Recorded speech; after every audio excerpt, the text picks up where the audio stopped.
Hey YouTube, it's your girl Mama V here, back for a mukbang.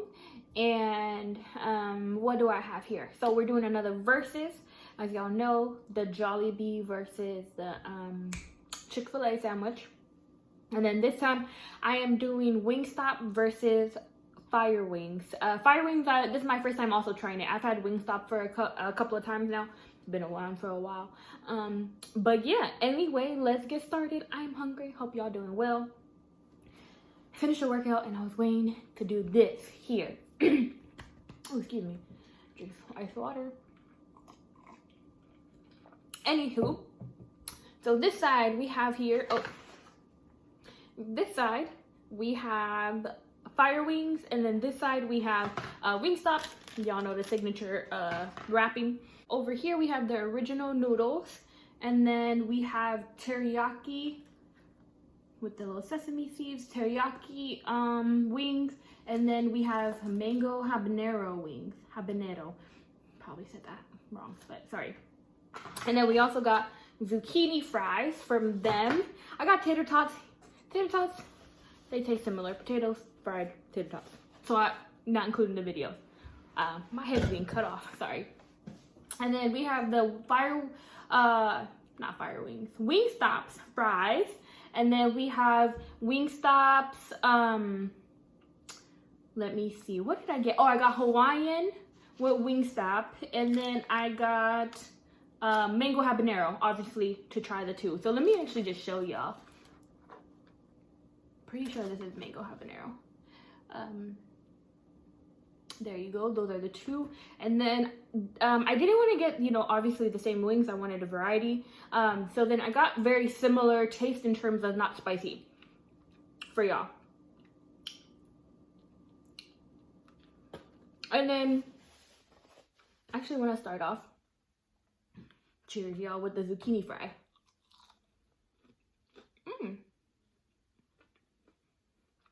That's crispy. It's hot. I just got Fire Wings. Wingstop, super fast. Fire Wings a little bit. That's good. The sushi they put on the zucchini fries. All right, let me not get full off of some breaded zucchini. All right. Uh-oh. I fell. All right. And then I'm like the type of person who eats their sides first and then I eat the main course. I always end up eating my fries before and finishing it before I actually finish like the burger or obviously the chicken. So I'm going to try their noodles here. They didn't really put a description. They just said original noodles. My kids like noodles, so I was like, okay, let me just try it. Looks like there's some like cheese, garlic. I just want to see, you know, some places like, what is that place called? It's like a boiling crab. Hang Ten. Sometimes their noodles come out a little dry. It's just like, you know, it's not like, it's kind of like chow mein. So I just wanted to see what it's like, and that is a lot of noodle.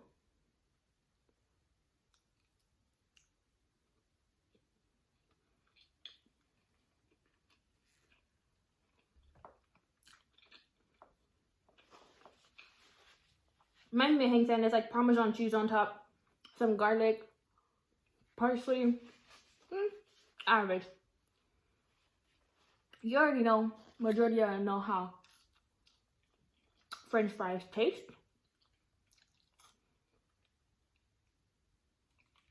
And also, shout out to my new subscribers. Hello. Thank you for joining me in my mukbang journey. Sorry I haven't uploaded since y'all probably subscribed in the past 2 weeks. Your girl had her wisdom teeth taken out, all 4. People are like, oh, just do 2 by 2. And I was like, no, I just want to get over it. Anyways, it hurt. It hurt a lot.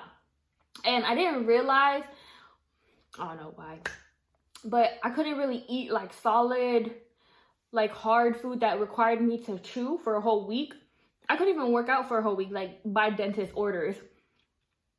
We'll get a little bit into that a little bit later. But yeah, so I couldn't do any mukbangs. And actually now I think it was just like Monday-ish.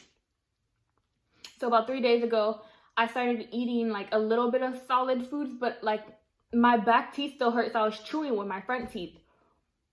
And I didn't want anything to get stuck in my healing gums back there, because I've heard horror stories of it getting infected, and I don't want to go back because it hurt, y'all. Honestly, was like miserable. And it wasn't even like my jaw hurt, like not necessarily the gums, but there was just like radiating pain in my jaw because my mouth was swollen, so I couldn't close it properly without hurting. So I had to like keep my mouth open like this, like my mouth was partially open for like, I think like the last day of healing I was able to close it a little bit, but now I'm able to close it. But even now, like if I try to open my mouth too wide, then it starts hurting. So it's awkward when I eat tacos. I was eating lettuce wrap tacos, but yeah. And yeah, so let's go ahead and do what we came for, is the mango habanero. So price point wise, to compare these two is I believe Fire Wings is a little bit cheaper because they don't really charge you extra for bone in or bone out, so boneless. But Wingstop, you can get boneless for a couple of bucks cheaper. And then obviously like it's like I think like $15 for bone in, so it's around very similar pricing. However, they don't charge you for any sides. I mean, not sides. They don't charge you for like I think 2 sauces for what is it? Fire Wings, versus Wingstop is trying to charge me $1.39 for ranch. I know people like kind of rave about their ranch. I had ranch in the fridge, so I was like, I'm not paying $1.39 for a little tube of ranch, y'all. But let's go ahead. Let's try the Fire Wings. It's kind of good. I haven't had Wingstop in a while, so I don't really remember how their mango habanero. So I feel like it's kind of like an equal comparison.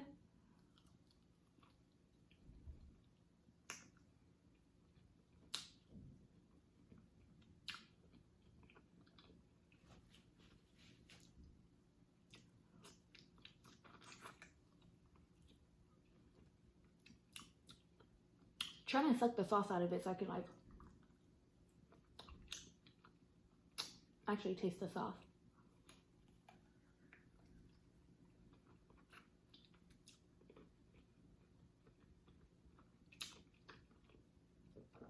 Chicken's a little tough. It's a little dry.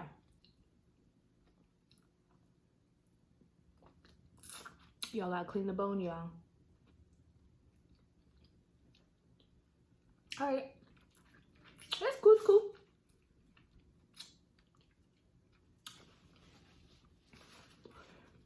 Before I say my judgment on this, I actually want to try this. So this is the boneless mango habanero from Wingstop.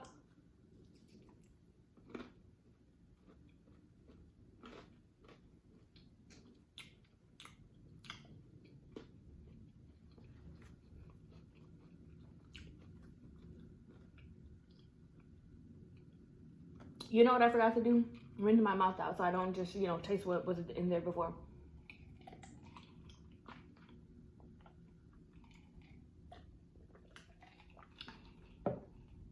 Obviously, habanero spicy. Trying to see if I get that mango in.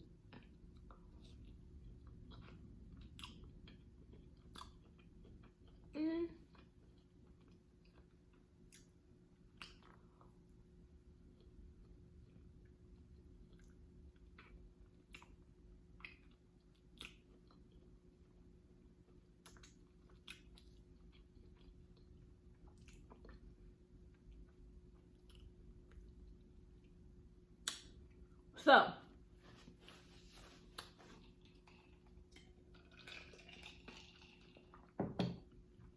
I think this one,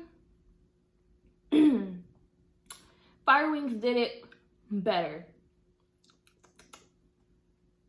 in terms of taste. They both have spice, but so for Fire Wings, it kind of tastes more like a sweet and sour with spice, like, you know, sweet and sour chicken with spice. I didn't really get the mango out of there, but I like the amount of level of spice. It was like perfect, equal balance. I guess the mango is like obviously the sweet part of it. And then for Wingstop, I feel like it was too thick breaded for me to actually get the taste of the sauce on there. I got a lot of the heat. It's like an after heat. But yeah, I didn't really get a lot of the mango habanero. You know, disappointed. I didn't really get any sweetness either. Like, at least with that, I got, you know, a mixture of both.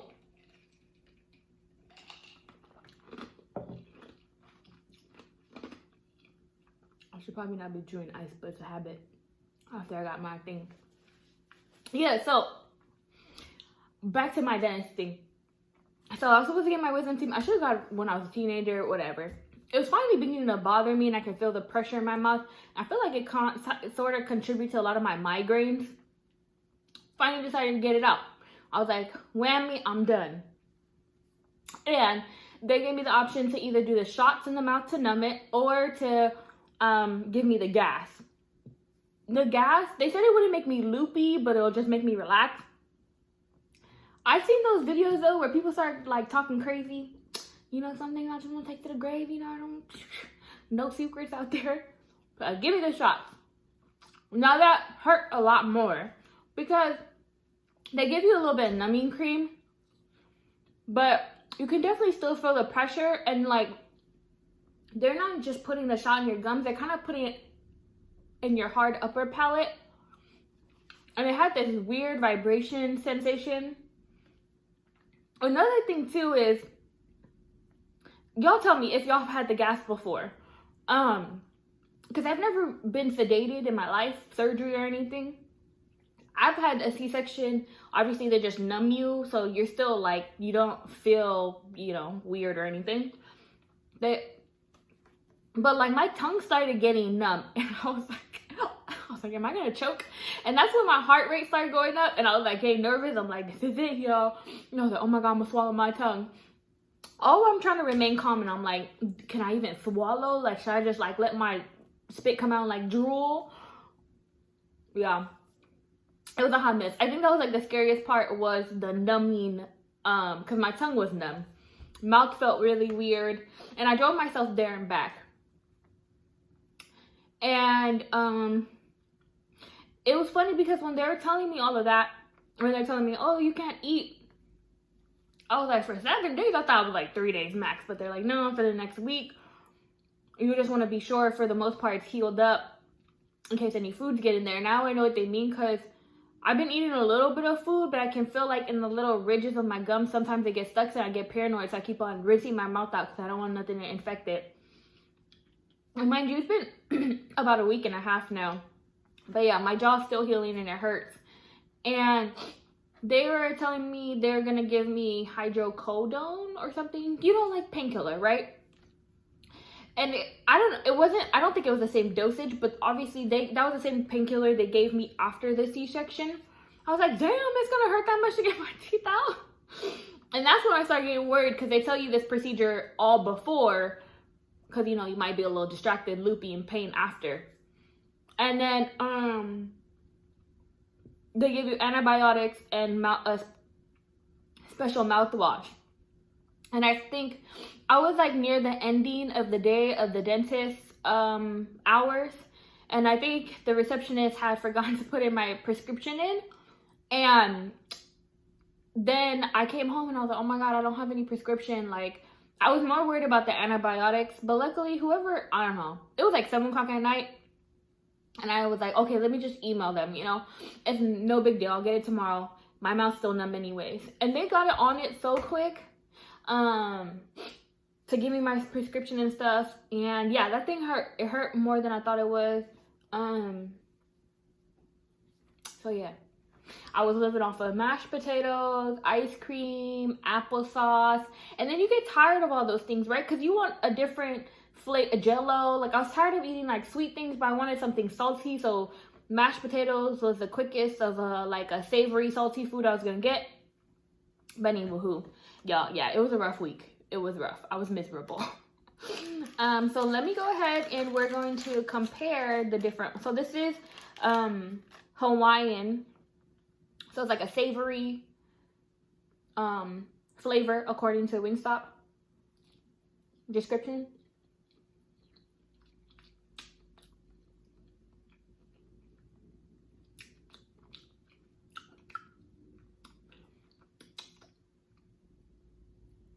This kind of tastes like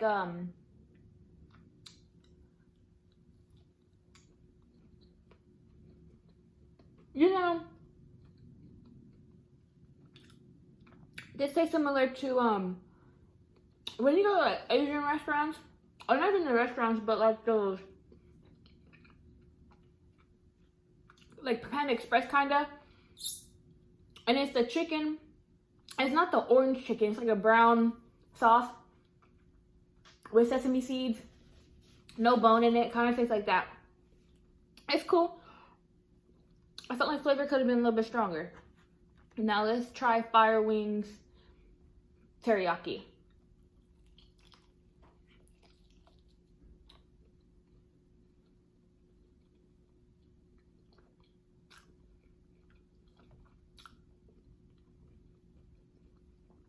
That's good. I really like the sauce on this one. I didn't think I was gonna like, this is probably my favorite. I didn't think I was gonna like teriyaki that much compared to the other ones because I like spicy better. I'm a spicy person.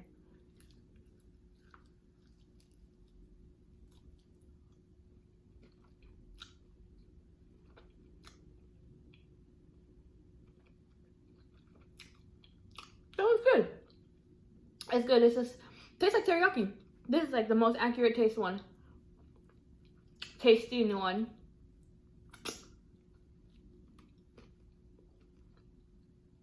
Sweet.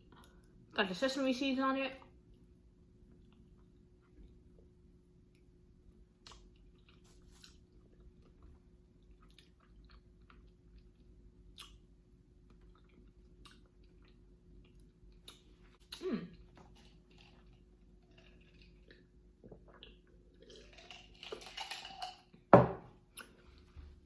While I was looking at the menu for both of them, they're actually very similar in terms of their flavor. But Fire Wings does have a little bit of more flavors.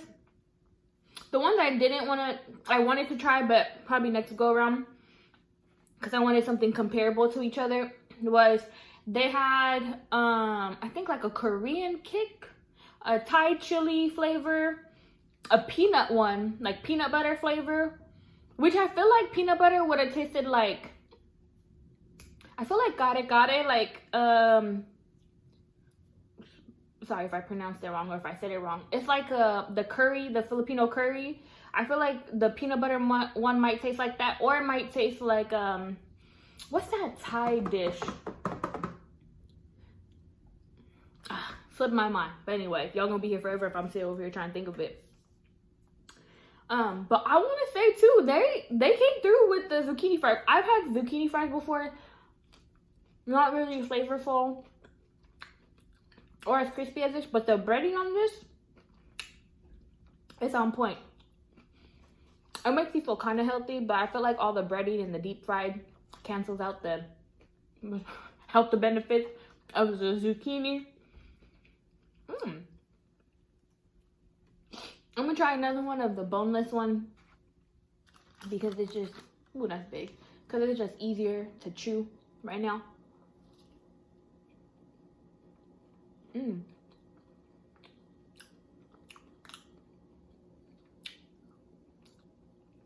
You know what I think it is? I don't know if so this one, the Wingstop, it just looks like, you know, they cook the chicken and then they toss it in the sauce. This one, the sauce is just sticking a lot better to the chicken with the Fire Wings. I wonder if they cook it a little bit with the sauce on it. I think that's what it is. Because I bet I can get more flavor if I requested Wingstop to put the sauce on the side and I can just dip it.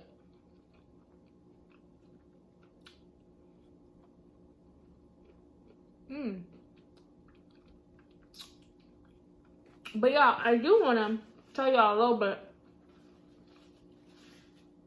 about this recent documentary on Netflix I watched. I recommend it, but if you're a woman, female, girl, however you identify, watch it with someone. If you live alone, watch it with someone. And don't watch it at night. It'll make you paranoid. So it's called Confronting a Serial Killer at Netflix. So it's about the serial killer travel all the way through the United States. His name was Sam Little. And it's crazy. A little bit before he died, he obviously got caught. But no one really knew when he did get convicted the magnitude of his killing. They thought he was just a killer, not necessarily a serial killer. And then when he was locked up for a while, he revealed that he had killed over 93 women over the span of like 1970 to like 2005, I think. And then he finally died in 2020 in Los Angeles, California. So I think he was born in the Midwest. I forget where he was born, but he spent a lot of his time in California, like his growing adult years in California. And yo, like, it was a lot. It was a really interesting documentary. And I'll tell you what, also too, what was kind of like the documentary enticed me was the woman who, or I would call her a journalist, author. Her name's Jillian. I forget her last name. She's a main narrator in the Netflix series, but she essentially gains the trust of this guy because she's, you know, I think she's like writing a book or writing a book about him, and she gets deeply in. But here's the thing, it's crazy because she actually went to Mills College in Oakland, California, so Bay Area folks. And it was like crazy because when she was showing like the old school pictures, they look like Oakland houses, like, you know, like all of them look very similar. And you know, she didn't graduate from Mills. She ended up getting into, you know, just drug life. I think it was like the 80s or the 90s, you know. And she ended up in a really bad relationship with you could have said she was almost killed by that boyfriend. And then that kind of made her look deeper into these men who were killing women and why. So the one thing with Samuel Little, you're like, 93, how the hell did he get away with that? He was a ghost, essentially. He would spend no more than 3 days somewhere and just traveled across the U.S. Now, the thing with him, though, is he would pick women who wouldn't necessarily, I wouldn't say they wouldn't be missed, but it would be easy for people to be like, oh yeah, she's a prostitute, or she, you know, she was on drugs, you know, anybody could have gotten her, you know. He picked women who he could prey on. You know, probably like maybe they had, you know, a lot of mental health issues, you know, if they were in the sex industry or, you know, on drugs. And he specifically picked them because he could murder them and get away with it. I mean, come on, he got away with so many. And like, the crazy part about it was that he actually did try to he almost got convicted for 2 or 3 prior murders. I think it was in the 80s or something, but they didn't have a lot of evidence because I think one of the women's was like a prostitute, another one was like on drugs. So it was hard because if any of those witnesses who saw him with that person last, you know, and they end up dead, and you know, they weren't necessarily credible in the eyes of the court. So you guys can just watch the documentary. It's like kind of crazy too, unfortunately, and the ways that the system had failed a lot of these women. And like, I think honestly at the end he just started getting sloppy, overconfident, and you know, that's what got caught. But the crazy part about it is like, because it was all throughout the United States, so it was like either Jane Doe, they were never identified, or, you know, cold cases. So in the documentary, it goes through a lot where he would draw. So the woman who's actually the main narrator, she talks to him on the phone.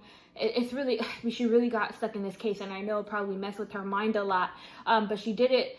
She continued to do it, you know, for justice for the women, to try to identify her. And in the documentary, you see her go through like live investigations, I guess you would say, to try to identify these women. So she would say, okay, this is where he said the crime happened, and this is how he described her. So let's see if there was like a missing persons report recently so we can identify this woman. And he would actually draw in jail his victims, like, you know, women he's killed, and he would draw them, but he would never give them a name. He would give them a name that he would call them, but not necessarily their legal name. So she would have to sift through these clues, you know, kind of, you know, talk to him every day because he was lonely. He didn't have anybody. And it kind of, you obviously are like, something messed up with this guy. I mean, he did have a really rough childhood. Not even childhood, but I would even say like adulthood that led him to this. A lot of mama problems, y'all. I don't want to be a spoiler. Y'all should watch it. It's chilling. Like, I mean, kind of like, you know, the Gabby case that I said in the last video is heartbreaking, that you can't really trust anybody, and you just have to be careful. So yes, y'all, my jaw was starting hurting. That's why I didn't eat as much, but eat this throughout the day. Y'all know we don't waste no food over here, even though we do mukbangs. And so thank y'all, and I love new subscribers, old subscribers who's been watching, and stay tuned for the holidays. When I first started off, I think it was around the holidays, almost like a year and a half ago, 2 years ago. And I am excited to do another small giveaway for y'all who watch, and I'm hoping to come back with some more cooking videos with my mom, but you know, mama's busy. She cooks all the time, you know, she'd probably be tired to be like, this is how you do it, you know, she just want to get it over and done. But I really want to try to do ota. It's like kind of like the Tongan version of poke, or like sushi, but it's bomb the way she makes it. I might be biased. I've tried many ota in my life, obviously, you know, that's like a lot of dishes that like goncetis or, you know, guys and stuff, and so yeah, but the way she does it, I like it. It's fresh. She does her own little twist to it. And so yeah, thank you again for joining me for another mukbang. Y'all stay blessed, and remember, it's free to be nice. Peace, y'all.